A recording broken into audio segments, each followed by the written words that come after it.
மாப்பிள ட்ரிப் போய் கொள்ள நாளாச்சுடா, பேசாம எங்கிட்ட ட்ரிப் போயிட்டு வருமா? ஆமா, நானும் அதான் நினைச்சிருந்தேன். கூமாப்பட்டி ஐஸ்லாண்ட் போமியா, ரீல்ஸ் ஃபுல்லா அதான் வந்து இருக்கு. சூப்பருங்க, போலாங்க. ஓ ஆமி, அங்க போய் அவனு தண்ணில நன்னாரி சர்பத்து மாதிரி இருக்குமா? அப்ப எலுமிச்சம்பழத்தோட போயிருவான். காமெடி பண்ணாத. ஆமா, அதுவும் இல்லாம அங்க போனா கல்யாணம் ஆகாத கூட கல்யாணம் ஆகுமா? என்ன சொல்லிருக்கோமா, எவ்வளவு காசாலும் அங்க போய் அவன் என்ன சொல்றா? ஓ நீ வேற மொட்டு கட்டியா இருக்க, வாய் அவன ஒரு சந்தன கட்டியா ரெடி பண்ணிடுவான். சந்தன கட்டையா?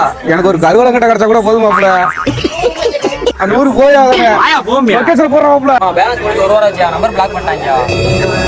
நீ பாடுறா, என்கிட்ட போன் இல்லையா? நானே பாத்துக்கிறேன். அந்த டீக்காவது போய் காசு கொடுத்துவாங்கடா. ஏடா காசு இல்லையா? காசு இல்லையா? முழுசா சந்திரமுகியா மாறி இருக்கிறவன் மனைவி கங்கா வைப்பா. ரெண்டு பேருமே காசு இல்லையா? உண்மையிலே இல்லையா? அவன் எழுத்துறா. கோச்சுக்காய் அந்த வட்டி மட்டும் கொடுத்துறியா? டோய் நாங்க பாத்துக்கிறோம். ஏன்டி காசு இல்லடா? அவன ஓடிடா. ஏங்க